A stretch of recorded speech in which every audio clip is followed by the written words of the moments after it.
बहुत प्राचीन समय की बात है। भारत भूमि पर वह युग था जब ऋषि मुनियों के आश्रम वेदों की रचनाओं से गूंजते थे। नदियां पवित्र मंत्रों का संगीत सुनाती हुई बहती थी और घने वनों में तपस्वी ऋषि अपनी साधना में लीन होकर संसार के कल्याण का मार्ग खोजते थे। उसी पवित्र समय में एक महान ऋषि रहते थे, ऋषि मृकंडु। ऋषि मृकंडु अत्यंत विद्वान, धर्मपरायण और तपस्वी थे। उन्होंने वेदों और शास्त्रों का गहन अध्ययन किया था। उनके आश्रम में आने वाला कोई भी व्यक्ति खाली हाथ नहीं लौटता था। जो ज्ञान मांगता उसे ज्ञान मिलता, जो शांति मांगता उसे शांति मिलती, और जो धर्म का मार्ग पूछता उसे ऋषि मृकंडु बड़े प्रेम से सत्य का मार्ग बताते। उनकी पत्नी भी अत्यंत पतिव्रता, सरल और धार्मिक स्वभाव की थी। दोनों पति पत्नी का जीवन तप, संयम, सेवा और भगवान की भक्ति में बीत रहा था। आश्रम में किसी वस्तु की कमी नहीं थी, क्योंकि प्रकृति स्वयं उनकी सेवा करती प्रतीत होती थी। आसपास विशाल वृक्ष थे जिन पर पक्षियों का मधुर कलरव सुनाई देता था। आश्रम के पास से एक निर्मल नदी बहती थी। प्रातःकाल सूर्य की पहली किरण जब नदी के जल पर पड़ती तो ऐसा लगता मानो असंख्य स्वर्ण कमल जल के भीतर खिल उठे हों। लेकिन इस सुखी और शांत जीवन में एक कमी थी। ऋषि मृकंडु और उनकी पत्नी के कोई संतान नहीं थी। समय बीतता गया, 1 वर्ष, 2 वर्ष, 10 वर्ष, 20 वर्ष, लेकिन उनके आंगन में बालक की किलकारी नहीं गूंजी। ऋषि मृकंडु संसार के मोह से बहुत ऊपर उठ चुके थे। फिर भी उनके हृदय में एक इच्छा थी। वे ऐसा पुत्र चाहते थे जो केवल उनका वंश आगे न बढ़ाए, बल्कि धर्म, सत्य और प्रभु की भक्ति का प्रकाश संसार में फैलाए। एक संध्या ऋषि मृकंडु नदी के किनारे बैठे थे।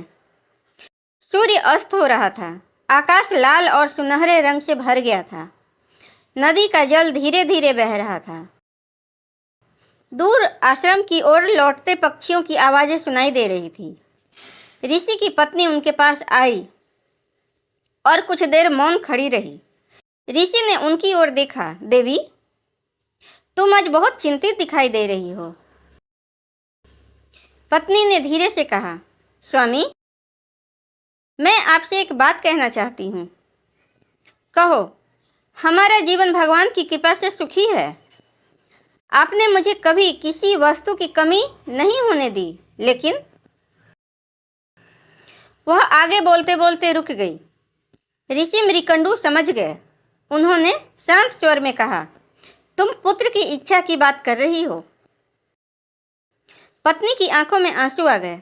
हाँ स्वामी, मैं जानती हूँ कि संसार की हर इच्छा अंततः नश्वर है, लेकिन कभी कभी मेरा हृदय चाहता है कि हमारे आश्रम में भी एक बालक खेले, कोई हमें भी माता पिता कहकर पुकारे, कोई आपके चरणों में बैठकर वेदों की बातें सुने, कोई इस तपोभूमि की परंपरा को आगे बढ़ाए। ऋषि कुछ देर मौन रहे।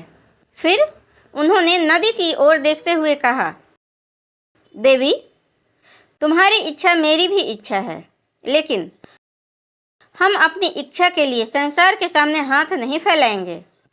यदि हमें कोई यह सुख दे सकता है तो यह केवल भगवान है। पत्नी ने पूछा, तो क्या आप भगवान की तपस्या करेंगे? ऋषि मृकंडु ने दृढ़ स्वर में कहा, हाँ, मैं ऐसी तपस्या करूंगा कि स्वयं महादेव को हमारी पुकार सुननी पड़े। उनकी पत्नी ने हाथ जोड़ लिए। मैं भी आपके साथ तप करूंगी। ऋषि ने उन्हें समझाया, तपस्या कठिन होगी, शरीर को कष्ट होगा, भूख प्यास सहनी होगी, वर्षा, गर्मी और सर्दी सब सहनी होगी, मन को भी अनेक प्रकार के मोह विचलित करेंगे। पत्नी मुस्कुराई, स्वामी, यदि लक्ष्य भगवान की कृपा है तो कष्ट भी मेरे लिए प्रसाद होगा। ऋषि मृकंडू ने अपनी पत्नी की ओर देखा। उनके चेहरे पर संतोष था। अगले ही दिन दोनों ने अपनी तपस्या की तैयारी शुरू कर दी। उन्होंने आश्रम के सभी सांसारिक कार्य शिष्यों को सौंप दिए और स्वयं भगवान शिव की आराधना में पूर्ण रूप से लीन हो गए। प्रातः ब्रह्म मुहूर्त में वे उठते, नदी में स्नान करते, नदी के तट पर मिट्टी से शिवलिंग बनाते और उनके सामने बैठकर भगवान शिव का ध्यान करते। ओम नमः शिवाय मंत्र की ध्वनि धीरे धीरे पूरे वन में फैलने लगी। दिन बीतते गए। ऋषि मृकंडू ने भोजन कम कर दिया।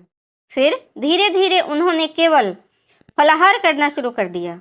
कुछ समय बाद उन्होंने फल भी त्याग दिए और केवल जल पर रहने लगे। उनकी पत्नी भी कठोर व्रत और साधना करने लगी। गर्मी आई, सूर्य की तपती किरणें वन को झुलसाने लगी। दोपहर में जब सामान्य मनुष्य छाया खोजता, तब ऋषि मृकंडू खुले स्थान में बैठकर ध्यान करते। उनके शरीर से पसीना बहता, लेकिन उनकी आंखें बंद रहती। वे केवल एक ही मंत्र का जाप करते, ओम नमः शिवाय, ओम नमः शिवाय, ओम नमः शिवाय। फिर वर्षा ऋतु आई। आकाश काले बादलों से ढक गया। तेज वर्षा होने लगी। नदी उफान पर आ गई। आश्रम की कुटिया के चारों ओर पानी भर गया। लेकिन ऋषि मृकंडू अपनी साधना से हटे नहीं।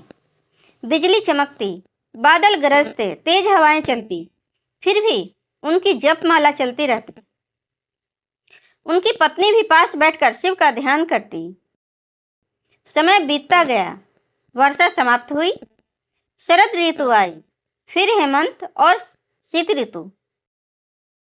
ठंडी हवाएं चलने लगी। वन में ओस जमने लगी। प्रातः नदी का जल बर्फ जैसा ठंडा हो जाता। फिर भी ऋषि उसी जल से स्नान करके साधना करते। उनकी तपस्या इतनी प्रबल होती गई कि वन का वातावरण ही बदलने लगा। आसपास के पशु पक्षी भी मानो उनकी साधना का सम्मान करने लगे। हिरन उनके पास आकर बैठ जाते। पक्षी उनकी कुटिया के ऊपर आकर चहचहाते। वन की हवा में एक अद्भुत शांति फैल गई। लेकिन देवताओं के लोक में भी ऋषि मृकंडू की तपस्या की चर्चा होने लगी। देवताओं ने देखा कि पृथ्वी पर एक ऋषि अत्यंत कठोर तप कर रहा है। एक दिन भगवान शिव ने कैलाश पर बैठे हुए नंदी और अपने गणों की ओर देखा। महादेव के चेहरे पर हल्की मुस्कान थी। उन्होंने कहा, मृकंडू की तपस्या पूर्ण होने का समय आ गया है। नंदी ने हाथ जोड़कर कहा, प्रभु, ऋषि की तपस्या वास्तव में अद्भुत है। वे लंबे समय से केवल आपका ध्यान कर रहे हैं। महादेव बोले, भक्ति कभी व्यर्थ नहीं जाती। उधर पृथ्वी पर ऋषि मृकंडू की साधना और भी गहरी हो चुकी थी। एक दिन उन्होंने अपनी पूरी शक्ति भगवान शिव के चरणों में समर्पित कर दी। उन्होंने आंखें बंद की और मन ही मन कहा, हे कैलाशपति, हे महादेव, मैं संसार की कोई संपत्ति नहीं चाहता। मुझे राज्य नहीं चाहिए, मुझे धन नहीं चाहिए, मुझे यश नहीं चाहिए। यदि मेरी तपस्या से आप प्रसन्न हैं तो मुझे केवल एक ऐसा पुत्र प्रदान करें जो आपके चरणों का भक्त हो, जो सत्य के मार्ग पर चले, जो धर्म की रक्षा करे, जो संसार में आपके नाम का प्रकाश फैलाए। उनकी पत्नी ने भी हाथ जोड़कर प्रार्थना की, हे भोलेनाथ, हमारे जीवन को अपने भक्त के जन्म से धन्य कर दीजिए। अचानक वातावरण बदलने लगा। वन में चल रही हवा रुक गई। पक्षियों का कलरव शांत हो गया। नदी का प्रवाह भी जैसे कुछ क्षणों के लिए धीमा पड़ गया। आकाश से दिव्य प्रकाश उतरने लगा। ऋषि मृकंडू ने आंखें खोली। उनके सामने एक अद्भुत दिव्य ज्योति प्रकट हो चुकी थी। उस ज्योति के बीच धीरे धीरे भगवान शिव का दिव्य स्वरूप दिखाई देने लगा। जटाओं में चंद्रमा सुशोभित था। गले में सर्प विराजमान था, शरीर पर भस्म लगी थी, हाथ में त्रिशूल था और उनके मुख पर ऐसी करुणा थी जिसे देखकर ऋषि मृकंडू की आंखों से आंसू बहने लगे। वे तुरंत भूमि पर दंडवत लेट गए। महादेव, उनकी पत्नी भी उनके चरणों में झुक गई। भगवान शिव ने करुणामय स्वर में कहा, मृकंडू, तुम्हारी तपस्या ने मुझे प्रसन्न किया है, उठो। ऋषि धीरे धीरे उठे। उनके हाथ कांप रहे थे। उन्होंने कहा, प्रभु, आज मेरा जीवन सफल हो गया। आपके दर्शन मात्र से मेरी सभी इच्छाएं पूर्ण हो गई। भगवान शिव बोले, तुमने पुत्र की इच्छा से तपस्या की है, मैं तुम्हें पुत्र का वरदान देने आया हूं। ऋषि की आंखों में प्रसन्नता चमक उठी। लेकिन तभी महादेव ने कहा, मृकंडू, तुम्हारे सामने 2 विकल्प हैं। ऋषि ने हाथ जोड़कर पूछा, 2 विकल्प? महादेव बोले, पहला, तुम्हें ऐसा पुत्र मिलेगा जो अत्यंत बुद्धिमान, तेजस्वी, सदाचारी और महान भक्त होगा, लेकिन उसकी आयु केवल 16 वर्ष होगी। ऋषि मृकंडू का चेहरा गंभीर हो गया। महादेव आगे बोले, दूसरा, तुम्हें ऐसा पुत्र मिलेगा जिसकी आयु लंबी होगी, लेकिन वह अल्प बुद्धि और धर्म से विमुख होगा। कुछ क्षणों तक वहां पूर्ण मौन छाया रहा। ऋषि के सामने कठिन निर्णय था। एक और लंबी आयु वाला पुत्र था, लेकिन उसमें ज्ञान और भक्ति नहीं थी। दूसरी ओर ऐसा पुत्र था जो केवल 16 वर्ष जीवित रहेगा, लेकिन महान, तेजस्वी, ज्ञानी और भगवान का परम भक्त होगा। ऋषि मृकंडू ने अपनी पत्नी की ओर देखा।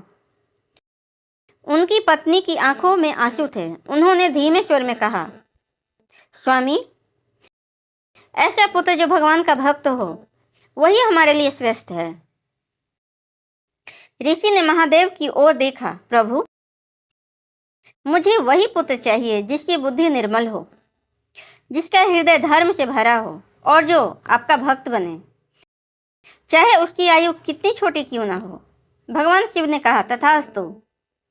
महादेव की वाणी के साथ ही आकाश में दिव्य प्रकाश फैल गया। ऋषि मृकंडू और उसकी पत्नी ने भगवान शिव को प्रणाम किया। भगवान शिव अंतर्ध्यान हो गए, लेकिन उनके दिए हुए वरदान ने पृथ्वी पर एक ऐसी कथा की नींव रख दी जिसे आने वाली पीढ़ियां युगों युगों तक सुनाने वाली थी। कुछ समय बाद ऋषि मृकंडू की पत्नी गर्भवती हुई। आश्रम में आनंद का वातावरण छा गया। ऋषि ने गर्भ में पल रहे बालक को भगवान शिव का प्रसाद माना। वे प्रतिदिन शिवलिंग के सामने बैठकर प्रार्थना करते, हे महादेव, यह बालक आपका है, हमें केवल इसकी सेवा करने का अवसर मिला है। समय पूरा हुआ। एक शुभ दिन उनके आश्रम में एक दिव्य बालक ने जन्म लिया। बालक के जन्म के समय आश्रम के वातावरण में अद्भुत शांति थी। पक्षियों ने मधुर स्वर में गाना शुरू कर दिया। वन में सुगंध फैल गई। नदी का जल चमकने लगा। ऋषि मृकंडू ने जब अपने पुत्र को पहली बार गोद में लिया तो उनकी आंखों से आंसू बह निकले। उन्होंने बालक के मस्तक को चूमा और कहा, तुम हमारे नहीं, स्वयं महादेव के अंश हो। बालक का नाम रखा गया मार्कंडेय। नामकरण के समय ऋषि ने मन ही मन भगवान शिव को प्रणाम किया, लेकिन उस समय किसी को यह नहीं पता था कि यह बालक आगे चलकर ऐसा भक्त बनेगा जिसकी भक्ति स्वयं मृत्यु के देवता को भी रोकने वाली थी।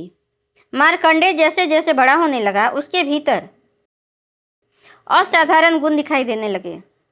अन्य बालक जहाँ खेल कूद में अधिक रुचि लेते थे, वहीं मार्कंडेय को अपने पिता के पास बैठकर वेदों की बातें सुनना अच्छा लगता था।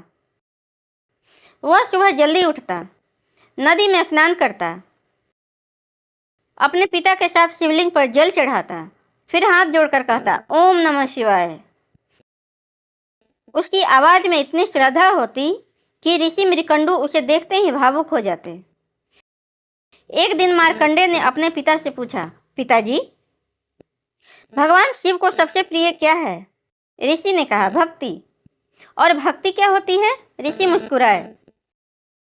जब मनुष्य अपने दुख सुख, लाभ हानि और जीवन मृत्यु से ऊपर उठकर भगवान को अपना सब कुछ मान लेता है, वही भक्ति है। मार्कंडेय कुछ देर सोचता रहा, फिर बोला, तो क्या मैं भी भगवान शिव को अपना सब कुछ मान सकता हूँ? ऋषि की आंखें नम हो गई। उन्होंने पुत्र को अपने हृदय से लगा लिया। तुम्हें इसके लिए किसी की अनुमति की आवश्यकता नहीं है पुत्र। भगवान को सच्चे मन से पुकारने वाला व्यक्ति कभी उससे दूर नहीं होता। मार्कंडेय के जीवन में ज्ञान बढ़ता गया। वह वेद, वेदांग, उपनिषद, पुराण, धर्म शास्त्रों का अध्ययन करने लगा। बहुत कम आयु में ही उनकी बुद्धि देखकर बड़े बड़े विद्वान आश्चर्यचकित हो जाते, लेकिन उनके भीतर जरा भी अहंकार नहीं था। वह आश्रम में आने वाले साधुओं की सेवा करता, पशु पक्षियों को दाना खिलाता, छोटे जीवों को भी कष्ट नहीं देता। यदि कोई गरीब व्यक्ति आश्रम में आता तो मार्कंडेय स्वयं उनके लिए जल लेकर आता। यदि कोई वृद्ध ऋषि थक कर बैठता तो मार्कंडेय उनके चरण दबाता। उसकी माता उसे देखकर प्रसन्न होती, लेकिन उसके माता पिता के हृदय में एक गहरा रहस्य था। उन्हें पता था कि उनके पुत्र की आयु केवल 16 वर्ष है। मार्कंडेय को इस बात का ज्ञान नहीं था। वर्ष बीतते गए। मार्कंडेय 5 वर्ष का हुआ, फिर 7 वर्ष का, फिर 10 वर्ष का। उसकी भक्ति और भी बढ़ती गई। एक दिन वह अपने पिता के साथ नदी के किनारे बैठा था। सूर्य अस्त हो रहा था। मार्कंडेय ने पूछा, पिताजी, आप मुझे देखकर कभी कभी इतने दुखी क्यों हो जाते हैं? ऋषि मृकंडू चौंक गए। उन्होंने अपने भाव छिपाने का प्रयास किया। मैं दुखी नहीं हूँ पुत्र। मार्कंडेय ने पिता का हाथ पकड़ लिया। आप मुझसे कुछ छिपा रहे हैं। ऋषि मौन रहे। मार्कंडेय ने फिर पूछा, क्या मैंने कोई गलती की है? नहीं पुत्र। तो फिर? ऋषि मृकंडू की आंखों से आंसू निकल आए। मार्कंडेय ने पहली बार अपने पिता को इस प्रकार रोते देखा। वह घबरा गया। पिताजी, आप रो क्यों रहे हैं? ऋषि ने अपने आंसू पोंछे। कुछ नहीं पुत्र, बस आज मुझे तुम्हारे बचपन की याद आ गई। लेकिन मार्कंडेय के मन में प्रश्न उठ चुका था। उसे महसूस होने लगा था कि उसके माता पिता के हृदय में कोई ऐसा रहस्य है जिसे उससे छिपाया जा रहा है, और एक दिन वह रहस्य उसके सामने प्रकट होने वाला था। वह दिन जैसे जैसे निकट आ रहा था, वैसे वैसे ऋषि मृकंडू और उसकी पत्नी की चिंता बढ़ती जा रही थी, क्योंकि मार्कंडेय अब उस आयु की ओर बढ़ रहा था जिसके बाद भगवान शिव द्वारा निर्धारित उसकी जीवन सीमा समाप्त होने वाली थी। लेकिन उन्हें क्या पता था कि उनका पुत्र केवल भाग्य के सामने झुकने वाला नहीं था, वह मृत्यु को भी भगवान की भक्ति के सामने चुनौती देने वाला था। और यही वह क्षण था जहां से भक्त मार्कंडेय की वास्तविक परीक्षा आरंभ होने वाली थी। मार्कंडेय की आयु अब धीरे धीरे उस सीमा के निकट पहुंच रही थी जिसे भगवान शिव ने उसके जन्म से पहले ही निश्चित कर दिया था। आश्रम में सब कुछ पहले जैसा ही था। नदी उसी तरह बहती थी, वृक्षों पर पक्षी उसी तरह चहचहाते थे, ऋषि मुनि उसी प्रकार यज्ञ और साधना करते थे। लेकिन ऋषि मृकंडू और उसकी पत्नी के लिए समय का प्रत्येक दिन भारी होता जा रहा था। मार्कंडेय को अभी तक अपने जीवन की वास्तविक अवधि का ज्ञात नहीं था। वह पहले की तरह प्रसन्न रहता, प्रातःकाल उठकर स्नान करता, भगवान शिव की पूजा करता और अपने पिता से वेदों का अध्ययन करता। उसकी भक्ति दिन प्रतिदिन गहरी होती जा रही थी। एक दिन प्रातःकाल मार्कंडेय ने देखा कि उसकी माता शिवलिंग के सामने बैठी हुई थी और उनकी आंखों से आंसू बह रहे थे। मार्कंडेय कुछ दूर खड़ा उन्हें देखता रहा। फिर धीरे से उनके पास गया। माता। उसकी आवाज़ सुनकर माता ने तुरंत अपने आंसू पोंछ लिए। क्या हुआ पुत्र? आप रो रही थी? नहीं पुत्र, आंखों में शायद धुआं चला गया था। मार्कंडे ने शिवलिंग की ओर देखा। वहां कोई धुआं नहीं था। उसने माता का हाथ पकड़ लिया। माता, आप मुझसे भी कुछ छुपा रही हैं। माता का हृदय कांप उठा। उन्होंने अपने पुत्र को अपने पास बैठा लिया। पुत्र, ऐसी कोई बात नहीं है। मार्कंडे ने कहा, माता, मैं छोटा जरूर हूं, लेकिन इतना भी छोटा नहीं कि अपने माता पिता के मन का दुख न समझ सकूं। जब भी आप और पिताजी मुझे देखते हैं, आपकी आंखों में कभी कभी खुशी के साथ डर भी दिखाई देता है। ऐसा क्यों? माता कुछ बोल नहीं पाई। उसी समय ऋषि मृकंडु वहां आ गए। उन्होंने दोनों को देखा और समझ गए कि अब वह समय आ गया है जब सत्य को और अधिक नहीं छुपाया जा सकता है। मार्कंडे पिता की ओर मुड़ा। पिताजी, आप मुझे यह बताइए कि मेरे जन्म के समय भगवान शिव ने आपको क्या वरदान दिया था? ऋषि मृकंडु कुछ क्षण मौन रहे। फिर उन्होंने गहरी सांस ली। पुत्र, तुम्हारे जन्म से पहले मैंने भगवान शिव की कठोर तपस्या की थी। यह बात तो मुझे पता है। मैंने उनसे पुत्र की प्रार्थना की थी और भगवान शिव ने आपको पुत्र दिया। हाँ, मार्कंडे मुस्कुराया। तो फिर इसमें दुख की क्या बात है? ऋषि मृकंडु की आंखें भर आई। उन्होंने कहा, भगवान शिव ने मुझे 2 विकल्प दिए थे। मार्कंडे गंभीर हो गया। कौन से विकल्प?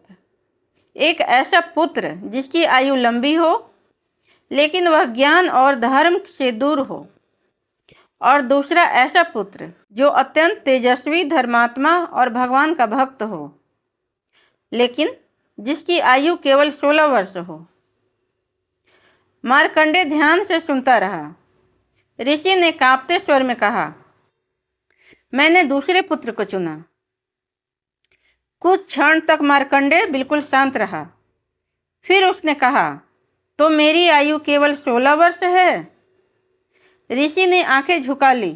हाँ पुत्र। माता फूट फूट कर रोने लगी, लेकिन मार्कंडे के चेहरे पर भय नहीं आया। उसने पहले अपनी माता को देखा, फिर पिता को देखा और अंत में सामने विराजमान शिवलिंग की ओर देखा। कुछ देर तक मौन रहा। फिर धीरे से बोला, पिताजी, आपने मेरे लिए भगवान के भक्त होने का वरदान चुना है। हाँ पुत्र, तो फिर आपने गलत नहीं किया। ऋषि मृकंडु ने आश्चर्य से पुत्र की ओर देखा। लेकिन पुत्र, तुम्हें समझना होगा कि तुम्हारा जीवन। मार्कंडे ने पिता की बात बीच में ही रोक दी। यदि मेरा जीवन केवल 16 वर्ष का है, तो मैं उन 16 वर्षों को भगवान शिव की भक्ति में लगा दूंगा। लेकिन मैं मृत्यु से भयभीत होकर जीवन नहीं बिताऊंगा। माता ने कहा, पुत्र, तुम अभी बहुत छोटे हो। मृत्यु का नाम सुनकर भी तुम्हें भय नहीं लगता। मार्कंडे मुस्कुराया। माता, जब स्वयं महादेव मेरे आराध्य हैं, तो मुझे मृत्यु से क्यों डरना चाहिए? ऋषि मृकंडु ने पुत्र को देखा।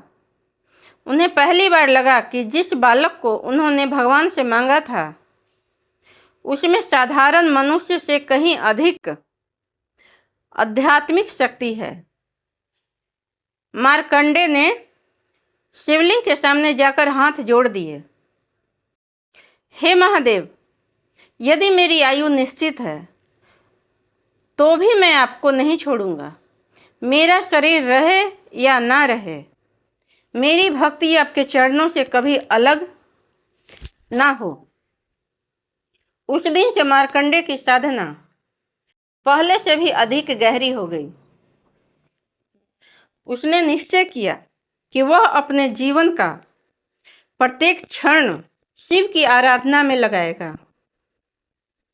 वह प्रातः सूर्योदय से पहले उठता, नदी में स्नान करता, शिवलिंग को जल से स्नान कराता, बेल पत्र चढ़ाता, धतूरा और पुष्प अर्पित करता, फिर आंखें बंद करके मंत्र का जाप करता।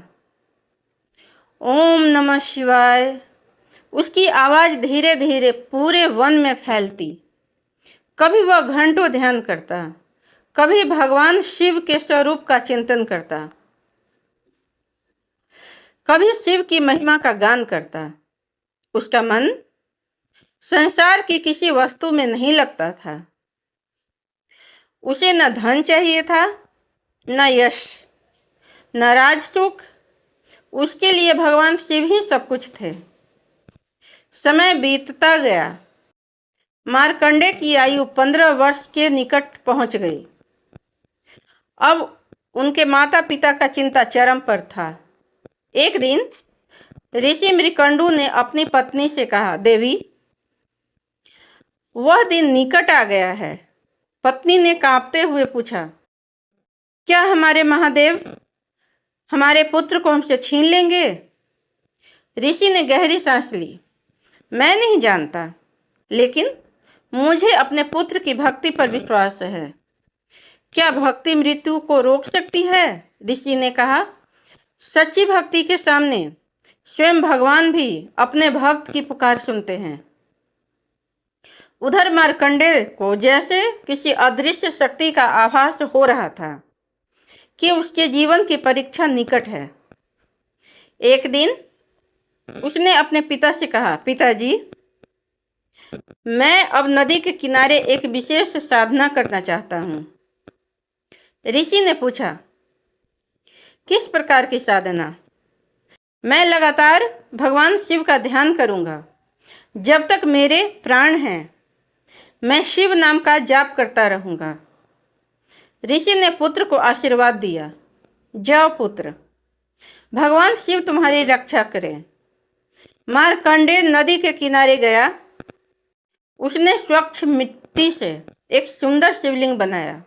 उसके चारों ओर बेल पत्र रखे, फूल चढ़ाए, जल अर्पित किया, फिर पद्मासन में बैठ गया। उसने आंखें बंद कर ली। ओम नमः शिवाय एक बार, फिर दूसरी बार, फिर तीसरी बार।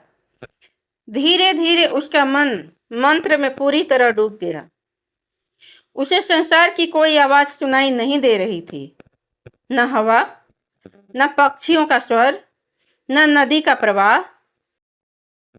केवल उसके भीतर गूंजता हुआ पंचाक्षर मंत्र, ओम नमः शिवाय, ओम नमः शिवाय, ओम नमः शिवाय।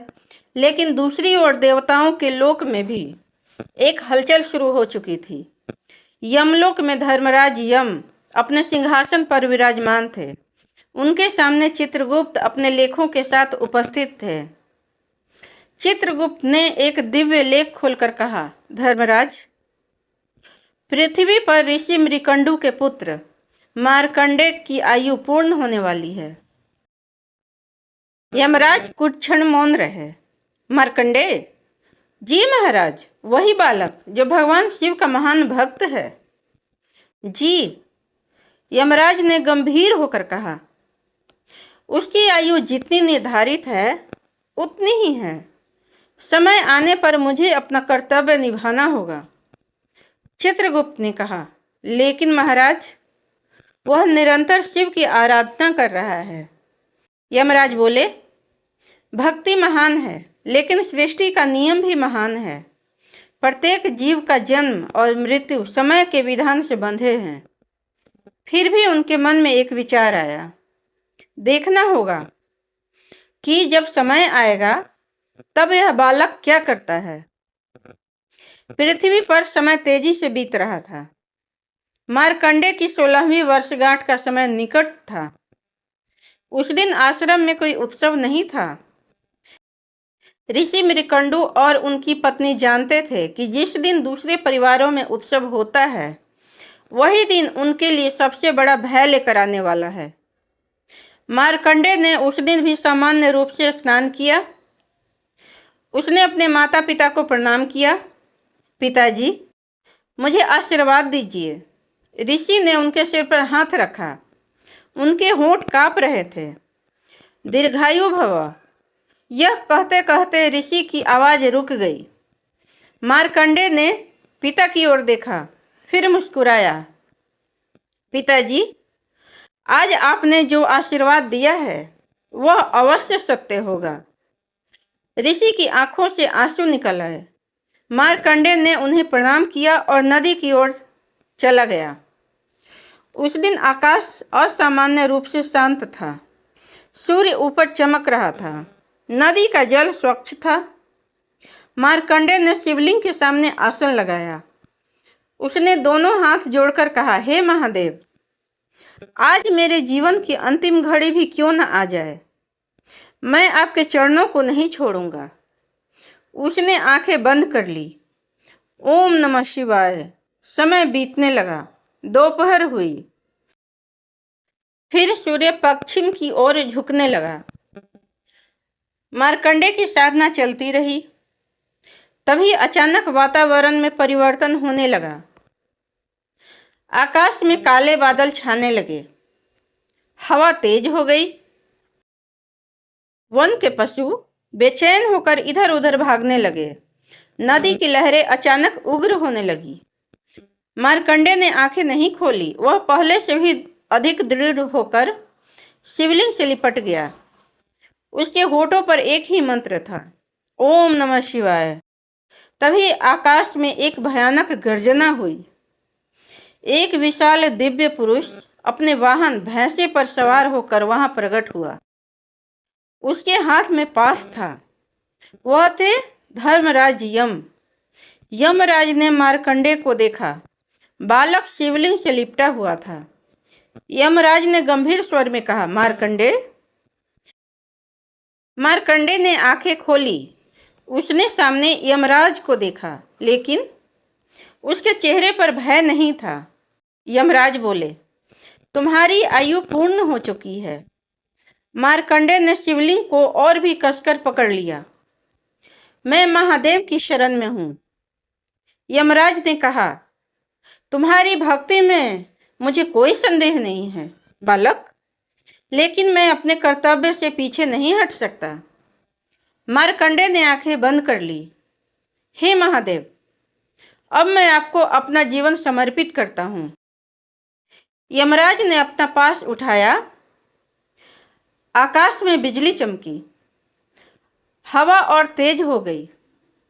यमराज ने पास मार्कंडेय की ओर फेंका, लेकिन उस क्षण मार्कंडेय ने पूरी शक्ति से शिवलिंग को पकड़ लिया। ओम नमः शिवाय। पास आगे बढ़ा और उसी क्षण एक अद्भुत घटना घट गई। पास ने केवल मार्कंडेय को ही नहीं बल्कि शिवलिंग को भी घेर लिया। जैसे ही पास शिवलिंग को स्पर्श हुआ, पूरी पृथ्वी कांप उठी। दिशाएं गूंज उठी। आकाश में भयंकर प्रकाश फैल गया। शिवलिंग के भीतर से एक ऐसी दिव्य शक्ति प्रकट हुई जिसकी कल्पना स्वयं देवताओं ने भी नहीं की होगी। मार्कंडेय ने आंखें खोली। उसने देखा कि शिवलिंग से एक प्रचंड ज्योति बाहर निकल रही है और उस ज्योति के भीतर स्वयं महादेव प्रकट हो रहे हैं। उनकी जटाएं आकाश में लहरा रही थी। उनके नेत्रों में अग्नि थी। हाथ में त्रिशूल था और उनका स्वर समस्त ब्रह्मांड में गूंज उठा। ओ! यमराज वहीं रुक गए। महादेव ने मार्कंडेय की ओर देखा, फिर यमराज की ओर। अब वह क्षण आ चुका था जब एक भक्त की पुकार और मृत्यु के विधान का सामना स्वयं महादेव के सामने होने वाला था। महादेव के प्रकट होते ही चारों दिशाओं में जैसे समय ठहर गया। नदी की लहरें शांत हो गई, तेज हवाएं अचानक रुक गई। आकाश में उमड़ते बादल एक स्थान पर स्थिर हो गए।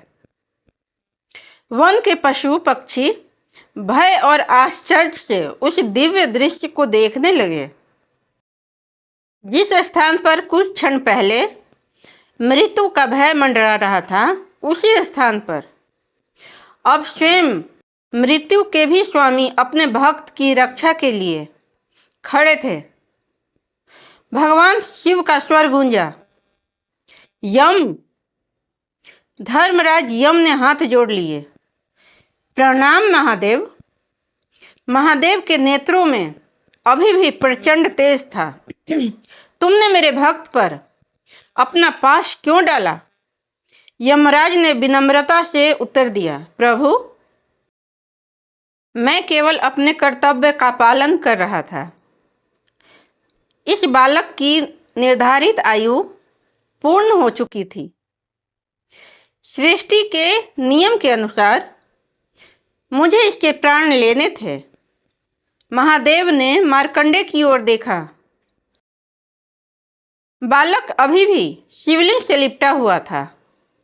उसके शरीर में भय से कंपन नहीं था।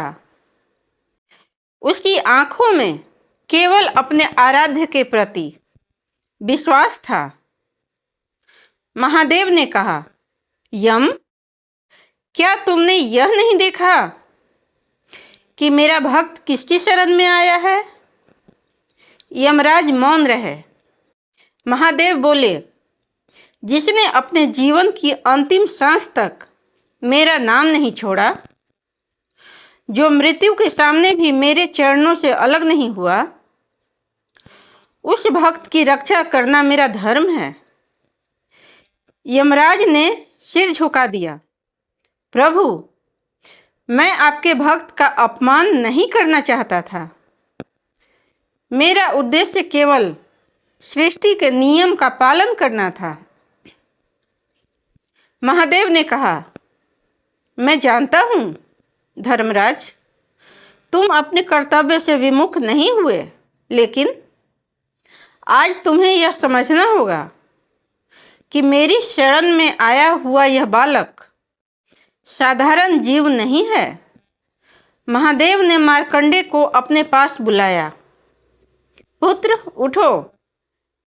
मार्कंडे ने धीरे से शिवलिंग को छोड़ा और महादेव के चरणों में गिर पड़ा। उसकी आंखों से आंसुओं की धारा बह रही थी।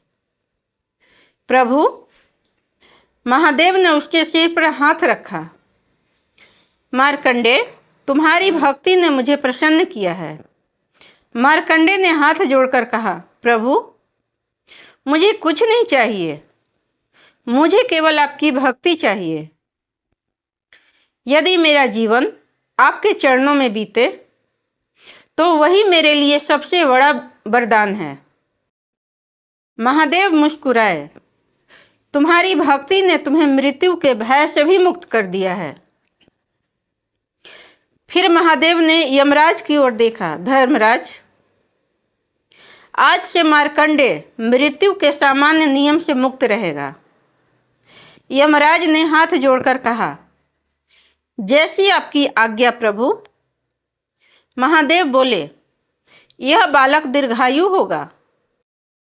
इसकी कीर्ति युगों युगों तक संसार में बनी रहेगी।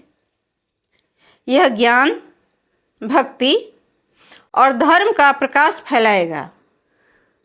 मार्कंडे ने महादेव के चरणों को पकड़ लिया। प्रभु, क्या सचमुच आप मुझे अपने चरणों में स्थान देंगे? महादेव ने कहा, जो मुझे सच्चे हृदय से पुकारता है, मैं उससे दूर कैसे रह सकता हूँ? इतना कहकर महादेव ने उसे आशीर्वाद दिया। उनके वरदान के साथ ही वातावरण में दिव्य प्रकाश फैल गया। यमराज ने मार्कंडे को देखा और कहा, वत्स, आज से तुम केवल ऋषि मृकंडु के पुत्र नहीं, बल्कि उस भक्ति के प्रतीक हो जिसे मृत्यु भी पराजित नहीं कर सकी। मार्कंडेय ने हाथ जोड़कर कहा, धर्मराज, यदि मेरी भक्ति में कोई शक्ति है तो वह मेरे आराध्य महादेव की कृपा है। यमराज मुस्कुराए, यही तुम्हारी सबसे बड़ी विशेषता है। तुम्हें अपनी भक्ति पर भी अहंकार नहीं है। उन्होंने महादेव को प्रणाम किया और अपने लोक की ओर लौट गए। महादेव ने अंतिम बार मार्कंडेय की ओर देखा। पुत्र, तुम्हारा जीवन अब केवल तुम्हारे लिए नहीं है। तुम्हें संसार को यह बताना होगा कि सच्ची श्रद्धा क्या होती है। मार्कंडेय ने कहा, प्रभु, मैं आपकी आज्ञा को अपना जीवन मानकर पालन करूंगा। महादेव धीरे धीरे उसी दिव्य ज्योति में विलीन होने लगे जिससे वे प्रकट हुए थे। कुछ ही क्षणों में वहाँ फिर वही शांत शिवलिंग रह गया। लेकिन मार्कंडेय के जीवन में सब कुछ बदल चुका था। उसका भय समाप्त हो चुका था।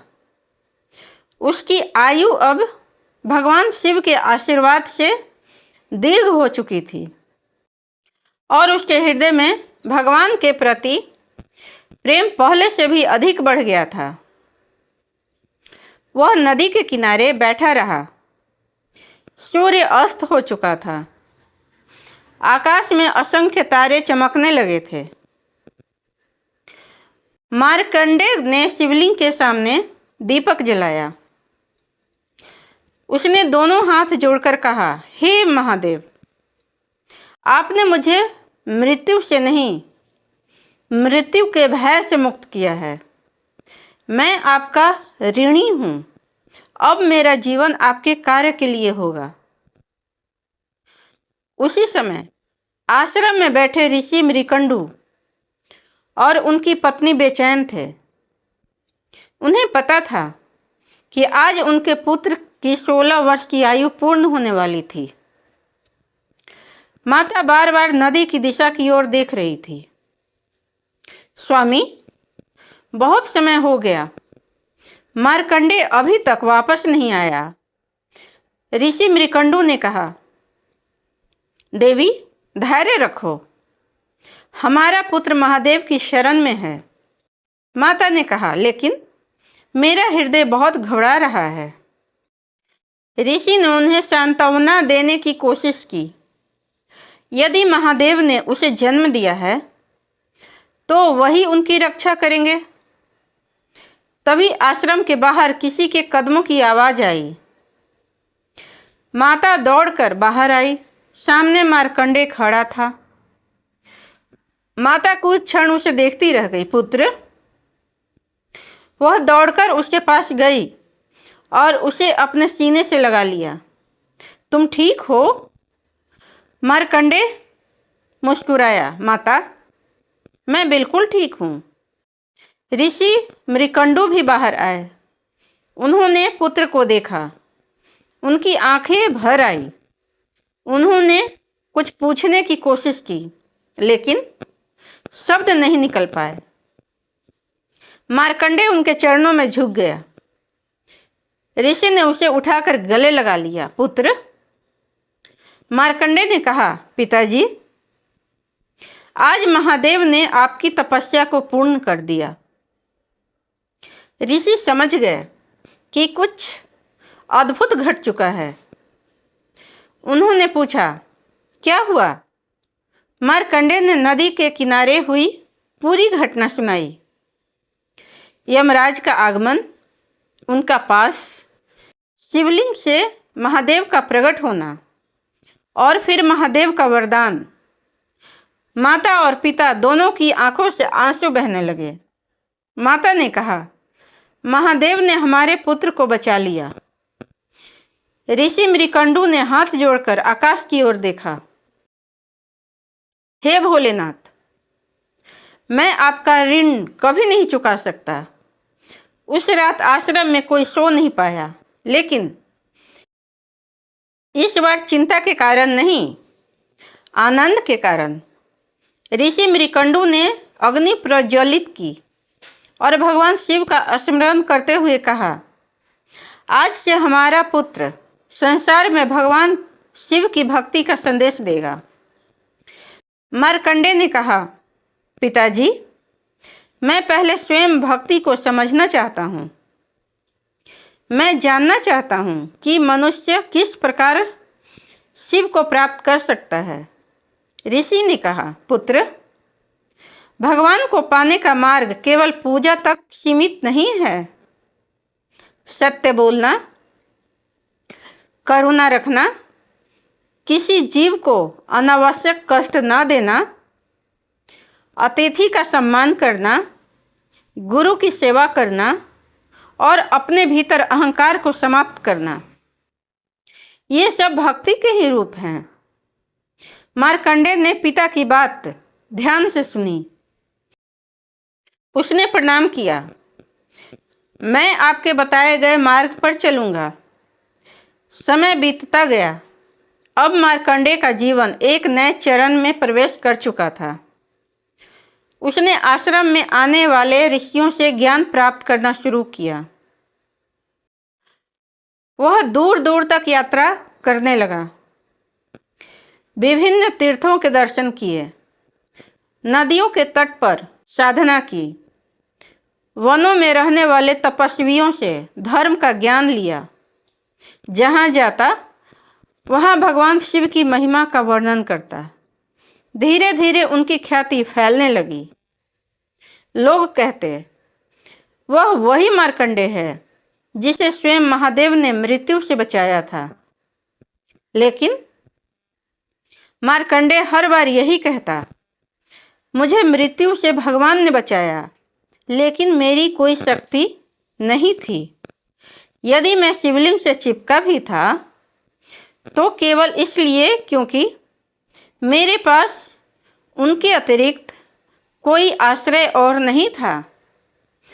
उसकी विनम्रता लोगों को और अधिक प्रभावित करती।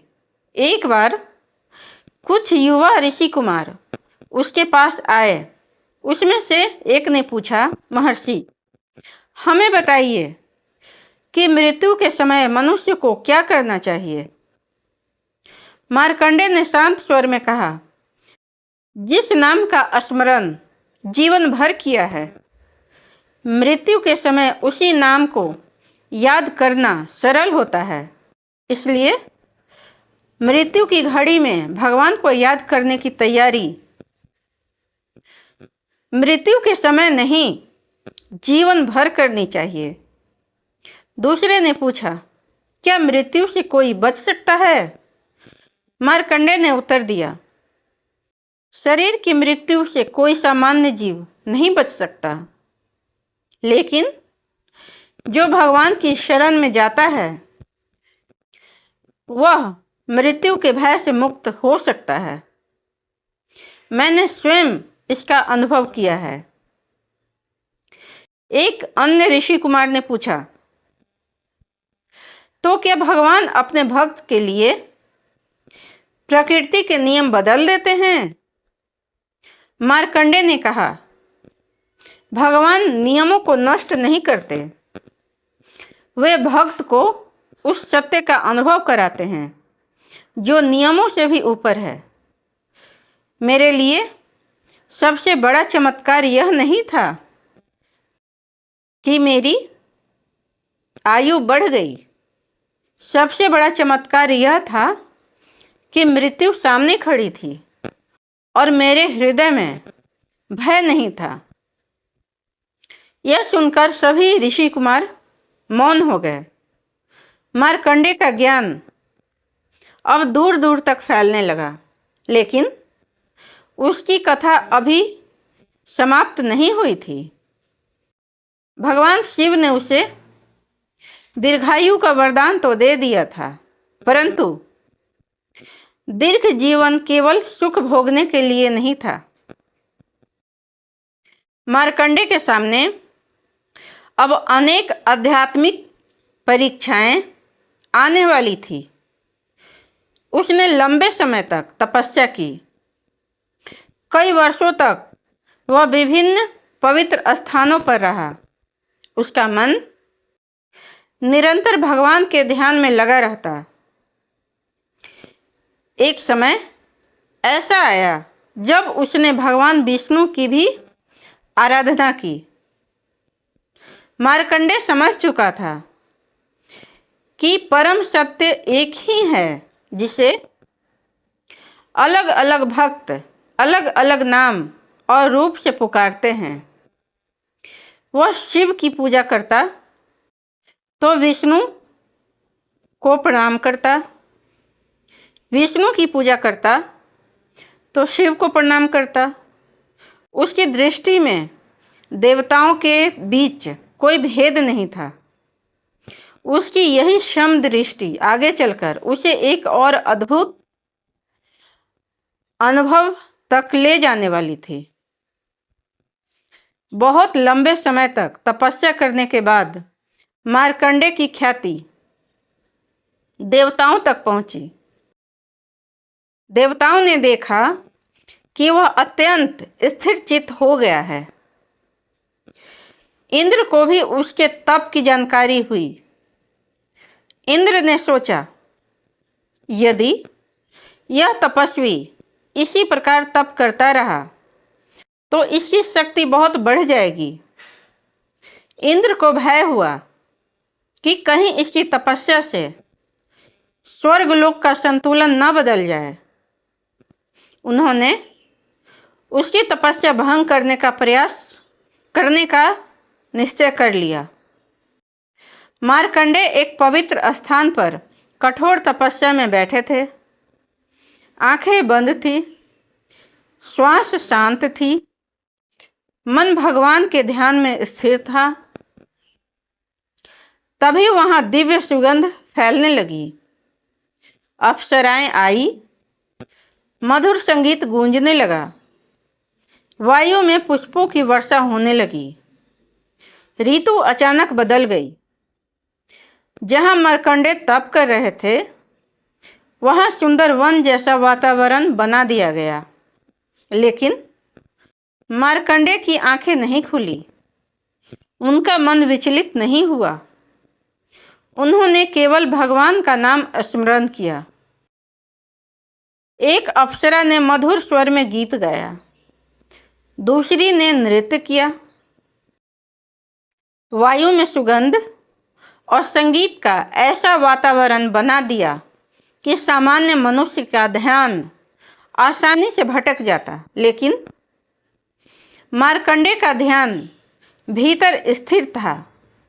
वह मन ही मन कह रहे थे, हे प्रभु, यह संसार कितना सुंदर है, लेकिन इसकी सुंदरता तो नश्वर है। मुझे उस सत्य का दर्शन चाहिए जो कभी नष्ट ना हो। उसकी तपस्या और भी प्रबल हो गई। अंततः देवताओं को समझ आ गया कि उनकी साधना को बाहरी आकर्षण से विचलित करना संभव नहीं है। मार्कंडेय ने अपनी आंखें खोली।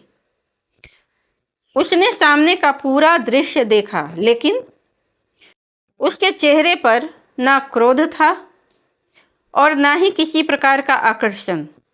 वह मुस्कुराया और बोला, यदि यह सब मेरी परीक्षा थी तो मैं किसी से रुष्ट नहीं हूँ।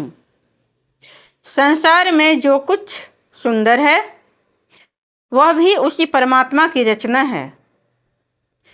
इस प्रकार मार्कंडेय ने अपनी एक और परीक्षा पास कर ली थी। भक्त मार्कंडेय का जीवन हमें केवल एक चमत्कार की कथा नहीं सुनाता, बल्कि भक्ति, तपस्या, धैर्य और अटूट विश्वास का मार्ग दिखाता है। मार्कंडेय ने बचपन से ही भगवान शिव को अपने जीवन का आधार माना। जब उन्हें अपनी अल्पायु का सत्य पता चला, तब उन्होंने भय को अपने ऊपर हावी नहीं होने दिया। उन्होंने मृत्यु से भागने के बजाय भगवान की शरण को अपना सहारा बनाया। उनकी भक्ति में कोई स्वार्थ नहीं था। उन्होंने भगवान से केवल अपने जीवन की रक्षा की मांग नहीं की, बल्कि अपने मन को सदैव भगवान के चरणों में बनाए रखने की प्रार्थना की। यही कारण था कि उनकी साधना दिन प्रतिदिन और अधिक शक्तिशाली होती गई। मार्कंडेय ने यह सिद्ध कर दिया कि सच्ची भक्ति उम्र नहीं देखती। एक बालक भी अपने विश्वास और समर्पण से भगवान को प्रसन्न कर सकता है। उनके जीवन में अनेक परीक्षाएं आई, लेकिन उन्होंने कभी अपने मार्ग से विचलित होना स्वीकार नहीं किया। सुख आया तो उन्होंने अहंकार नहीं किया। कठिनाई आई तो उन्होंने भगवान को दोष नहीं दिया। मोह सामने आया तो उन्होंने उसे पहचान लिया, और जब संसार की सुंदरता ने उनका ध्यान आकर्षित करना चाहा, तब भी उन्होंने उस सुंदरता के पीछे छिपी परमात्मा की सत्ता को देखा। उनके लिए संसार की प्रत्येक सुंदर वस्तु भगवान की रचना थी, लेकिन अंतिम सत्य स्वयं भगवान थे। मार्कंडेय का जीवन हमें सिखाता है कि तपस्या केवल आंखें बंद करके बैठने का नाम नहीं है। तपस्या मन को स्थिर करने, इच्छाओं पर नियंत्रण रखने और सत्य के मार्ग पर अडिग रहने का नाम है। उनकी भक्ति हमें सिखाती है कि जब मनुष्य पूरे विश्वास से भगवान का हाथ पकड़ लेता है, तो कठिन से कठिन परिस्थितियों में भी उसके भीतर साहस बना रहता है। मार्कंडेय ने मृत्यु के भय को भक्ति की शक्ति से जीत लिया और अपने जीवन को भगवान के चरणों में समर्पित कर दिया। उसकी कथा आज भी हर भक्त के लिए प्रेरणा है, जो अपने जीवन में किसी कठिन परीक्षा से गुजर रहा है। जब मन विचलित हो, तो मार्कंडेय की तरह अपने आराध्य का स्मरण करना चाहिए। जब भय सामने खड़ा हो, तो विश्वास को मजबूत करना चाहिए, और जब संसार का आकर्षण अपने मार्ग से हटाने का प्रयास करे, तब उस परम सत्य को याद करना चाहिए, जो कभी नष्ट नहीं होता। अगर आपको भक्त मार्कंडेय की यह पावन कथा अच्छी लगी हो और इस कथा से आपको भक्ति, विश्वास और जीवन में धैर्य रखने की प्रेरणा मिली हो, तो वीडियो को लाइक ज़रूर करें। ऐसी ही सुंदर और भक्तिमय पौराणिक कथाएं सुनने के लिए हमारे चैनल सियाराम बाई आशा को सब्सक्राइब करें और बेल आइकन ज़रूर दबाएं, ताकि भगवान की ऐसी ही दिव्य कथाएं और भक्ति से जुड़े वीडियो आप तक सबसे पहले पहुंच सके।